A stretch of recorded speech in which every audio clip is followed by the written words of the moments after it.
नमस्कार। कभी सोचा है कि मेकअप आर्टिस्ट सिर्फ लाइट और शैडो का इस्तेमाल करके किसी के चेहरे की बनावट को, खासतौर पर नाक को, पूरी तरह से कैसे बदल देते हैं? आज हम इसी जादू के पीछे की कला और विज्ञान को समझने वाले हैं। सुनने में तो ये किसी जादू जैसा लगता है ना? तो चलिए इस कमाल की तकनीक को थोड़ा और करीब से देखते हैं, जो एक इंसानी कैनवस पर सचमुच जादू की तरह काम करती है। तो आज हम क्या क्या देखने वाले हैं। सबसे पहले हम समझेंगे कि ये पूरा भ्रम पैदा करने का आर्ट है क्या। फिर देखेंगे इसके सबसे ज़रूरी टूल्स यानी लाइट और शैडो को। इसके बाद हम 3 खास मकसदों पर ध्यान देंगे। नाक को पतला कैसे दिखाएं, उसकी लंबाई कैसे बदलें और आखिर में उसके शेप को कैसे सुधारा जाए। और अंत में हम बात करेंगे सबसे ज़रूरी टेक अवे पर। चलिए शुरू करते हैं पहले हिस्से से। देखिए, सबसे ज़रूरी बात जो समझनी है वो ये है कि कॉन्टोरिंग सिर्फ मेकअप लगाना नहीं है। ये एक इल्यूजन, एक भ्रम बनाने की कला है। इसका मतलब ये है कि मेकअप का इस्तेमाल करके चेहरे पर शैडो और हाइलाइट्स बनाए जाते हैं। इससे होता क्या है, लाइट को इस तरह से कंट्रोल किया जाता है कि एक अलग ही शेप का ऑप्टिकल इल्यूजन पैदा हो जाता है। असल में ये टेक्निक आर्ट की दुनिया के एक बहुत पुराने सिद्धांत कियारोस्किरो पर बेस्ड है। मतलब लाइट और डार्क के बीच जबरदस्त कॉन्ट्रास्ट का इस्तेमाल करके गहराई और आकार का एक भ्रम बनाना, ठीक वैसे ही जैसे बड़े बड़े पेंटर्स अपने कैनवस पर किया करते थे। तो ठीक है, अब जब हम ये समझ गए हैं कि ये एक भ्रम है, तो सवाल उठता है कि ये भ्रम पैदा कैसे होता है। तो चलिए अब उन 2 जादुई टूल्स को समझते हैं जिनकी मदद से ये सब होता है, लाइट और शैडो। यहाँ एक बहुत ही सिंपल लेकिन पावरफुल नियम काम करता है। जो डार्क शेड्स होते हैं यानी कॉन्टूर, वो लाइट को सोख लेते हैं। इससे गहराई का इल्यूजन बनता है और वो हिस्सा पीछे की तरफ या छोटा दिखता है। और दूसरी तरफ हैं हाइलाइट्स यानी लाइट शेड्स। ये लाइट को रिफ्लेक्ट करते हैं, जिससे वो हिस्सा उभरा हुआ आगे की तरफ या बड़ा नजर आता है। बस इतना ही। शैडो पीछे धकेलती है और लाइट आगे लाती है। लेकिन सिर्फ सही जगह पर लाइनें लगा देना ही काफी नहीं है। असली जादू तो है ब्लेंडिंग में। मतलब एक ब्रश या स्पंज से इन लाइनों के किनारों को धीरे धीरे धुंधला करना। इसे तब तक ब्लेंड किया जाता है जब तक कि कोई भी हार्ड लाइन ना दिखे, सिर्फ लाइट से शैडो तक एक स्मूथ बदलाव नजर आए। अच्छी ब्लेंडिंग ही इस पूरे इल्यूजन को नेचुरल और असली बनाती है। ठीक है, थ्योरी बहुत हो गई। अब आते हैं पहले प्रैक्टिकल गोल पर। किसी नाक को पतला और शार्प कैसे दिखाया जा सकता है। इसका जो बेसिक प्रिंसिपल है वो बहुत सिंपल है।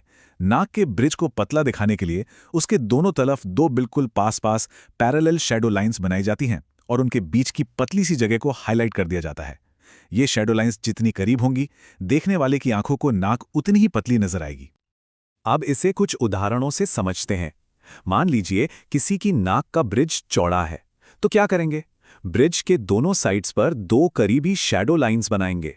अगर सिर्फ नाक की टिप मतलब नोक चौड़ी या गोल है, तो नथुनों के ठीक ऊपर एक यू शेप में कॉन्टोर करेंगे।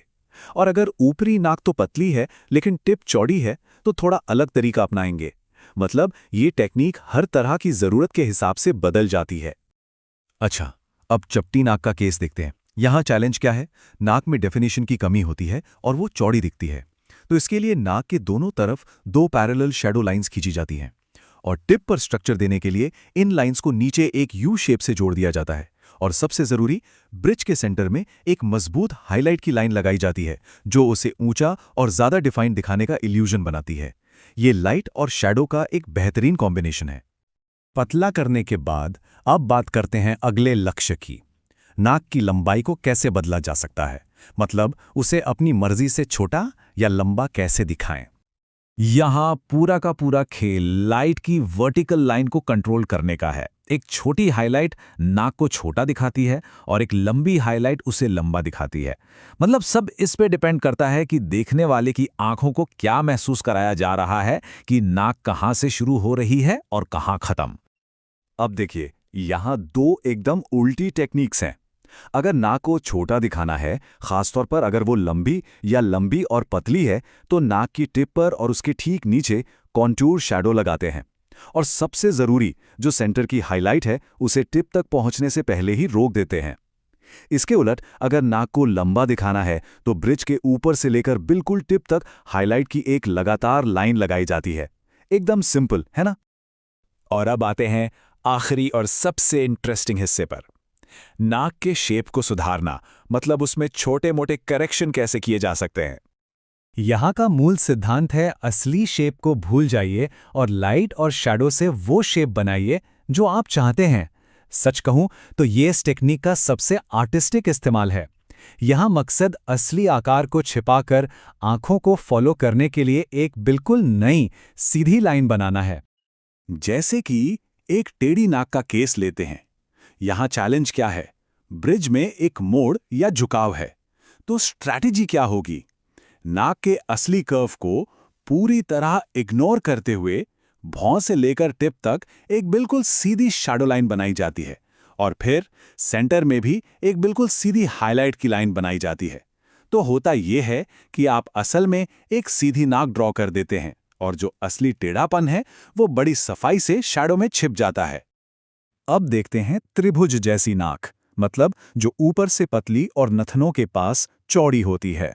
यहाँ प्रोपोर्शंस को बैलेंस करना होता है, तो नाक का जो ऊपरी पतला हिस्सा है उसे हाईलाइट लगाकर थोड़ा चौड़ा दिखाया जाता है, और जो चौड़ा निचला हिस्सा है उसके चारों ओर यू शेप में कॉन्टूर लगाकर उसे पीछे की ओर धकेला जाता है ताकि वो पतला दिखे। ये बैलेंसिंग का एक क्लासिक उदाहरण है। अगर नाक की टिप थोड़ी ऊपर की ओर उठी हुई है तो क्या करेंगे? टिप के ठीक ऊपर वाले एरिया पे कॉन्टूर शैडो लगाया जाता है, और ब्रिज को तो हाईलाइट करते हैं, लेकिन उस कॉन्टूर किए हुए टिप एरिया से ठीक पहले रुक जाते हैं। इससे होता यह है कि टिप के ऊपर एक शैडो बन जाती है जो उस उठे हुए हिस्से को थोड़ा नीचे और सॉफ्ट दिखाती है। और आखिरी केस स्टडी है एक्विलाइन नोज, मतलब जिसके ब्रिज पर एक उभार या बम्प होता है।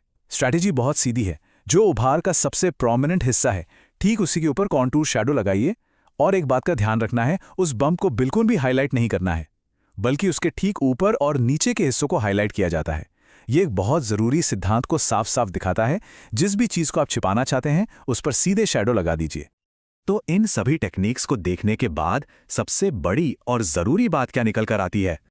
मकसद ये नहीं है कि सख्त नियमों को रट लिया जाए, बल्कि उन प्रिंसिपल्स को समझना है कि लाइट कैसे किसी भी चीज का फॉर्म यानी उसका रूप बनाती है। आखिर में ये सब इस बारे में है कि चेहरे को सिर्फ कुछ फीचर्स के तौर पर ना देखा जाए, बल्कि उसे लाइट और शैडो के एक कैनवस की तरह देखा जाए।